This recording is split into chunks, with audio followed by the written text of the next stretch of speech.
I know that there are some people who do not attend church services, Unitarian, Universalist, or otherwise, because they feel that sitting, listening to a sermon is a passive activity. I can't agree. Unless we are active listeners, we will not benefit from a sermon, a lecture, a TED Talk, or any other kind of oral presentation.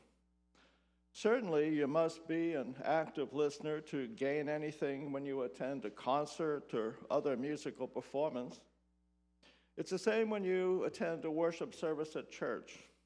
Every oral presentation demands something from a listener and from a speaker as well, of course.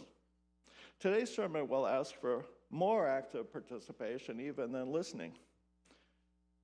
Today we will do something that we always do, whether in a church or elsewhere: breathe.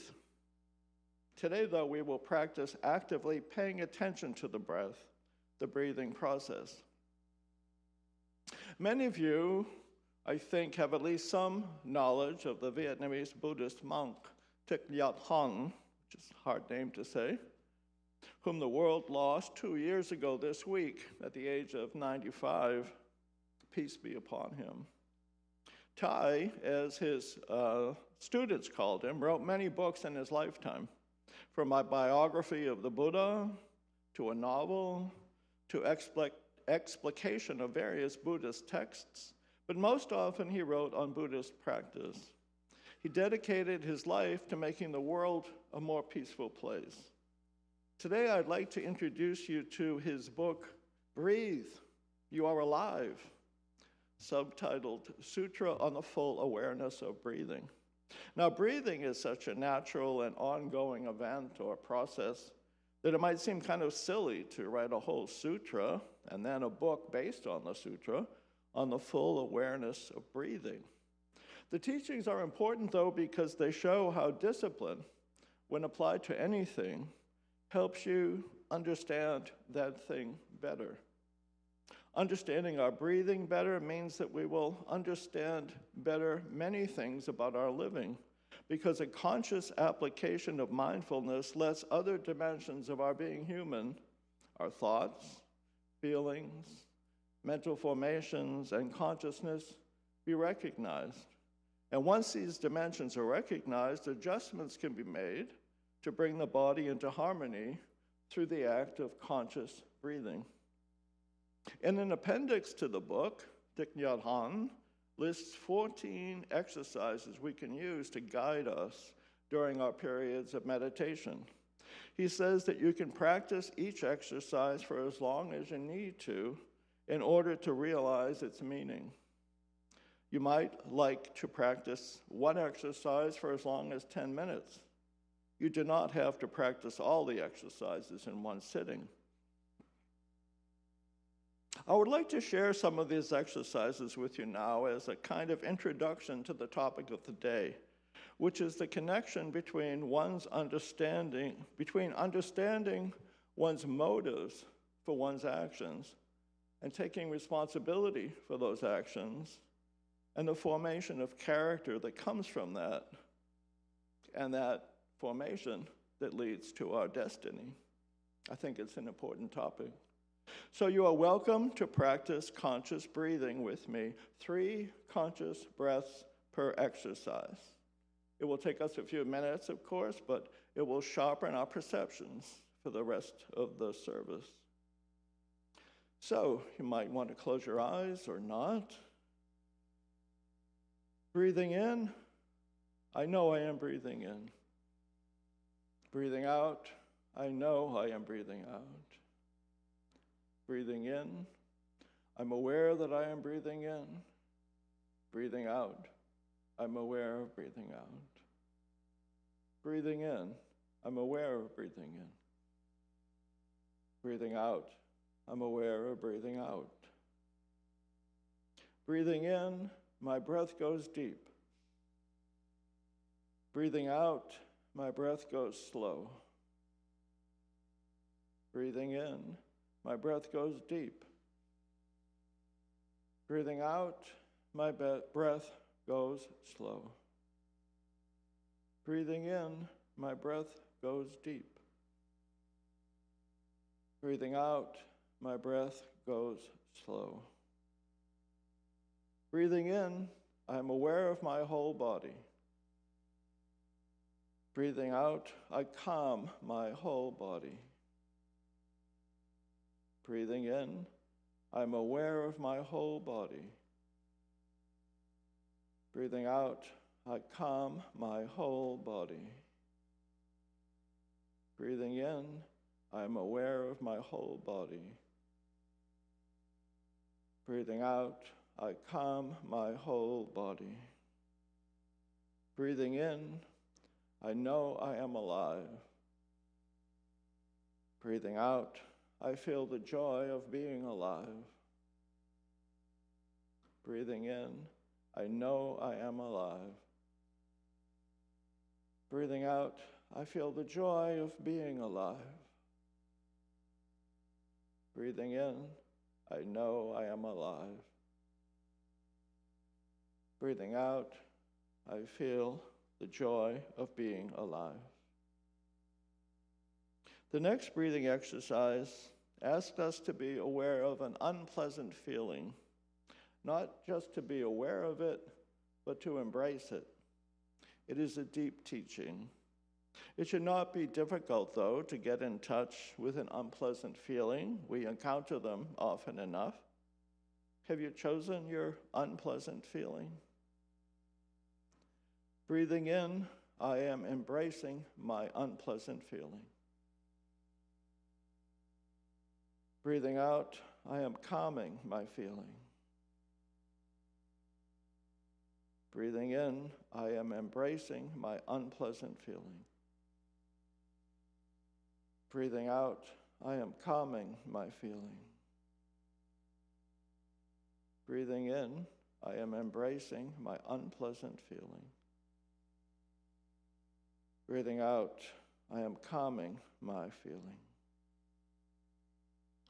Breathing in, I am aware of right mindfulness in me. Breathing out, there is liberation from fear. Breathing in, I am aware of right mindfulness in me. Breathing out, there is liberation from fear. Breathing in, I am aware of right mindfulness in me.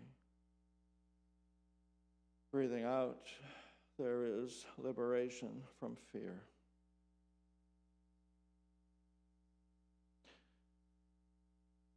Now we will turn our attention to our desires. Choose one to focus on, then join me, please, in this breathing meditation. Breathing in, I look deeply at the object of my desire. Breathing out, I see the disappearance of desire with regard to the object. Breathing in, I look deeply at the object of my desire.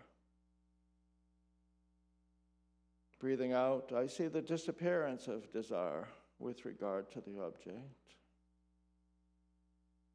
Breathing in, I look deeply at the object of my desire.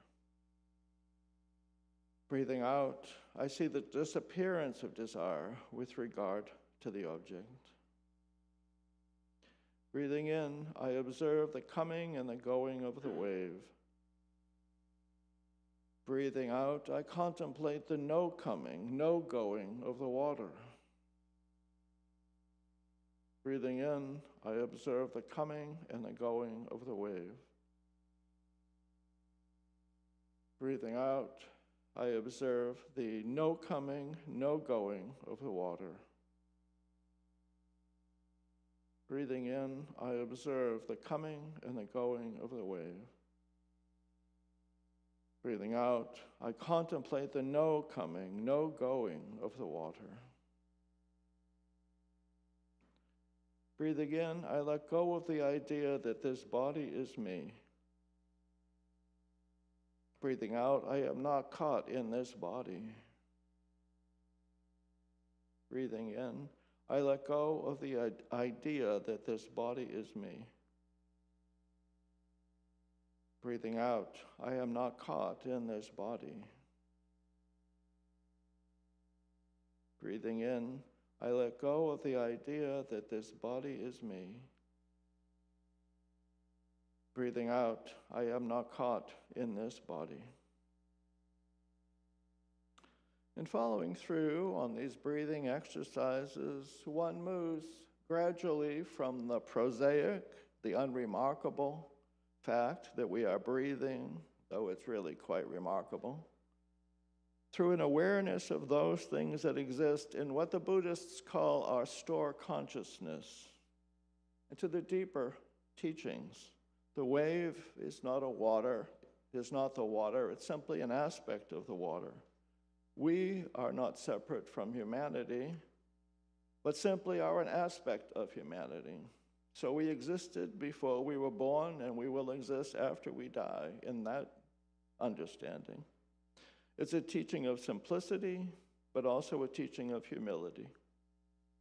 If you are aware of an unpleasant feeling or a pleasant feeling that has the capacity to poison or excite you, you have the opportunity to calm those feelings, to take the opportunity to calm our feelings rather than spontaneously acting on them. What a gift that is to ourselves and each other. It increases the chance that one will act peacefully and bring the blessing of peace to each interchange. What motivates your actions? You might think that it's obvious, that it goes without saying, but it could be that you're fooling yourself, that you're acting out of old habits.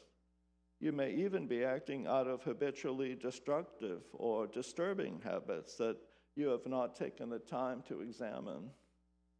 After all, when the Buddha claims that the first noble truth is that suffering or dissatisfaction, dukkha, exists, he warns us that we act in an unconscious way to spare ourselves the suffering. So it takes some measure of courage to look deeply at our motivations for actions. I remember in one of my first sermons in Bowling Green, Kentucky, I said that our motivations are always mixed. And I also remember that some in the congregation registered surprise and maybe even alarm at the notion. But I think it's quite true. The idealist says that he or she acts out of motives that are purely unselfish, just wishing to minimize or bring comfort to the suffering of others. The cynic will point out that so-called altruistic acts bring a warm feeling of satisfaction and will accuse the performer of those acts of seeking that self-pleasing feeling, charging that actor with selfishness rather than selflessness. The truth, I suspect, lies somewhere in between. We human beings see something in one another that we identify with, that we think of as good, that makes us want to tend to one another as a kind of natural gesture of kindness. Along with that is the also human impulse of self-gratification, which I think is most often a secondary effect of performing the action. Some people live for the feeling of the self-gratification. For some, it's just a secondary response, little worth noting. But the discipline, the practice of noticing, that's what helps us define our motivations. If this discipline is not practiced, quite destructive effects can result. If you deny the shadow of selfishness, you can become an absolutist, insisting that purity lies at your core. If you adopt the cynical posture, sure, I'm out for myself, isn't everybody?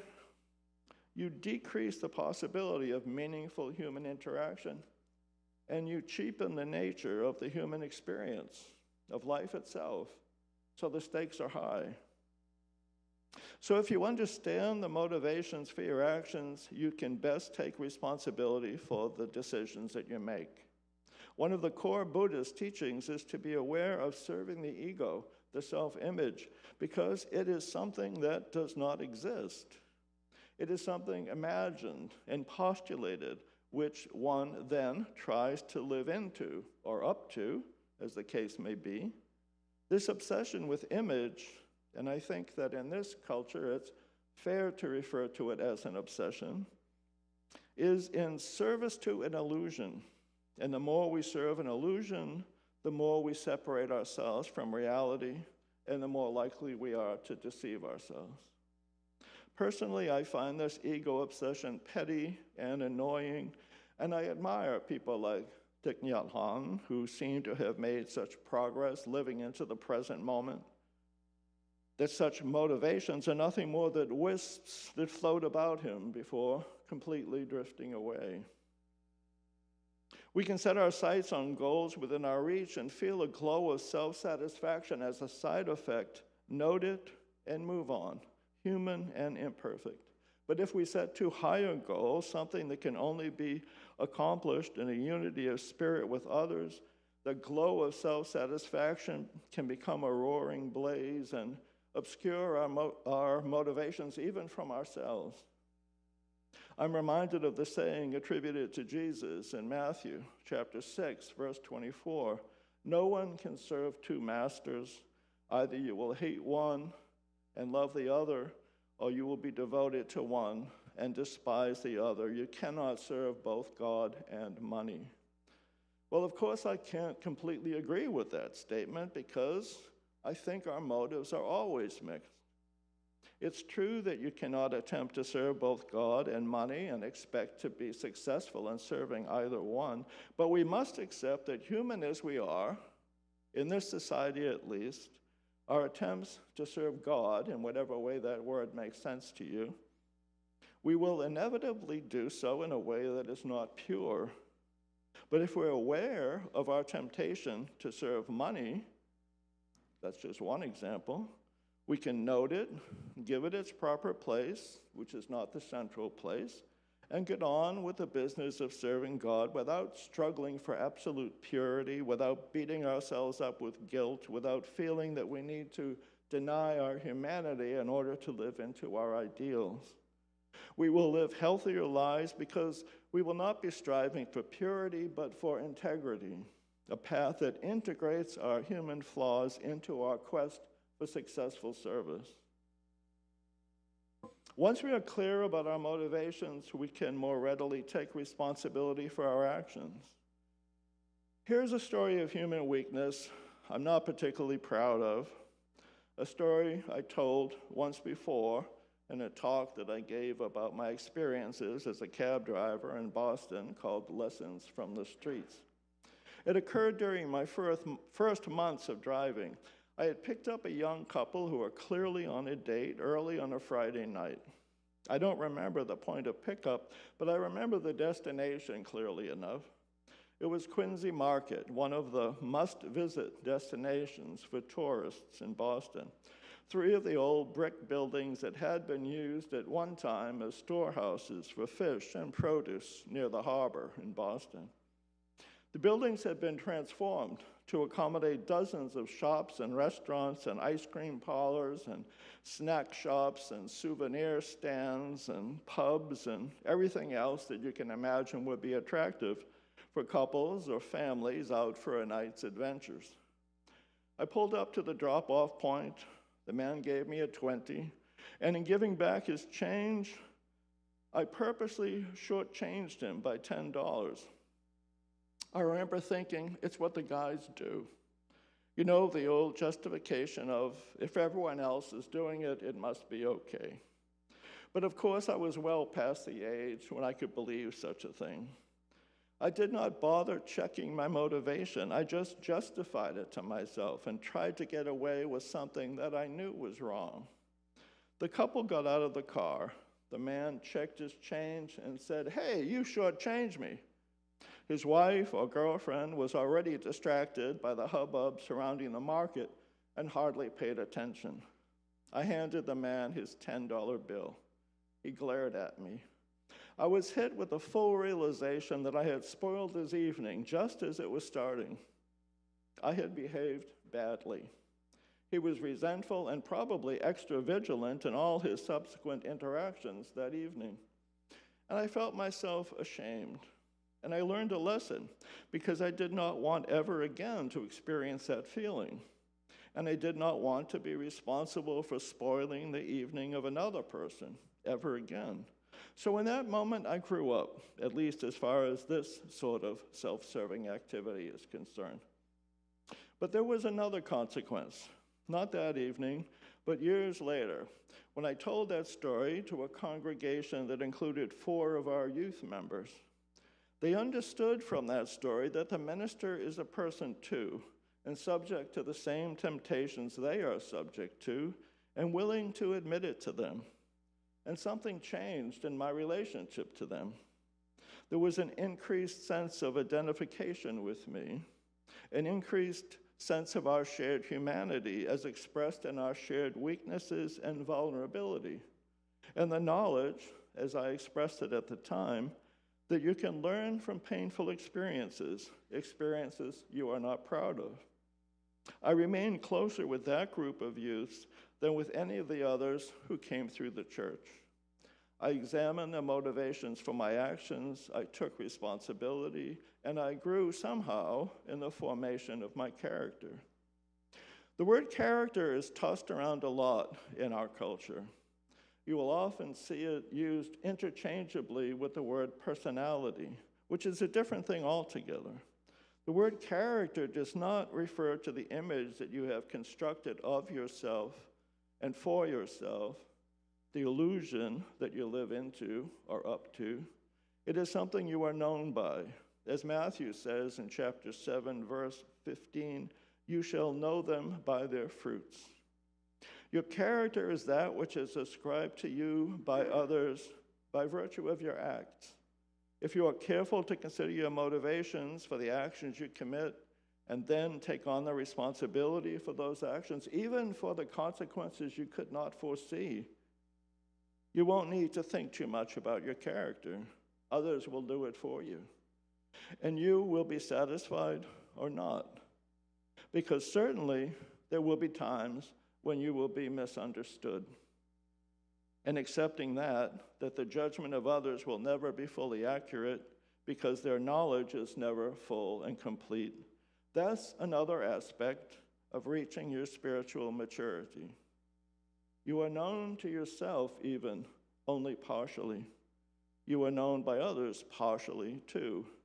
And your devotion to living according to your principles will have to be enough. But establishing your character will claim your destiny. Some years ago, when Lady the Beagle was my home companion, I took her for a midday walk in a park adjacent to the Bowling Green Church. A man approached me from the nearby parking lot. He asked me if I was connected with the church, and I told him I was a minister.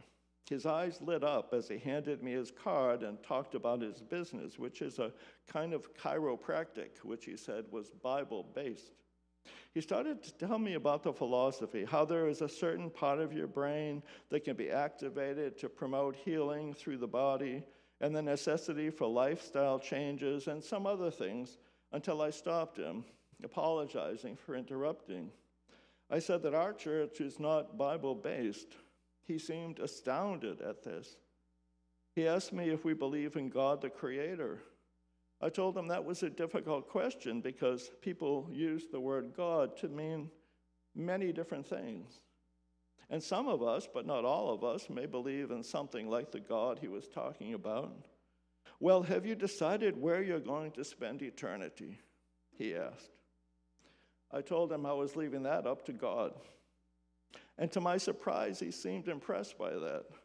We did not talk for much longer, but he shook my hand and said that it had been a pleasure to meet me. I tell this story because in the view of the world that this man espoused, our destiny is determined by a creator God who is also the God of final judgment. Our actions must conform to a standard that has been constructed and composed, and if you are a believer, imposed. This God holds your destiny in his hands, so you better watch out. In the view I am putting forth today, we claim our own destiny. We do it by the character we establish. We establish our character by taking responsibility for our actions. We know to take responsibility by rigorously examining our choices so as to know our motivations as exactly as we can. And we do that through mindful living, mindful acting, mindful breathing. Breathing in, I'm aware that I breathe in. Breathing out, I'm aware that I breathe out. Breathing in, I'm aware of my emotions. Breathing out, I monitor my emotions. Breathing in, I center myself. Breathing out, I act with wisdom and diligence.